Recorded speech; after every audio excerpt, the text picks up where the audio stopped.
Now let's look at Nike on the daily time frame, a little bit different. Let's look at a key resistance level. This is the 200-day moving average resistance. So the bulls headed up towards that level, rejected on the first attempt. The next day, the bulls gained it as support, saw some follow through. Then we pulled back. The low of the day bounced off that level. Now it's acting as support because the price is above it. But then the bulls got into some trouble, and now we're back below it.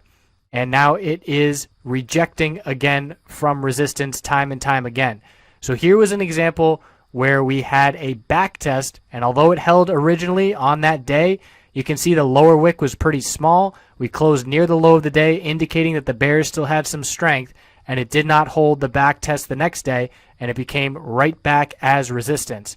So that's some examples of these moving averages acting as support, becoming resistance, and you can see here pretty much any chart you pull up, you're going to see these candlesticks react to these moving averages. Look at this middle Bollinger Band. So after the pullback, bouncing right off of it, you can see this 100-day moving average resistance knocking the price down 3 days in a row before the bulls finally push above it. And look at the reaction once they get above that key resistance. Huge move to the upside.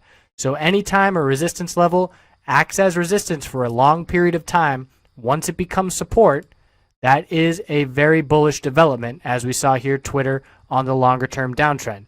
So now we're going to take a look at these Bollinger Bands in the next clip.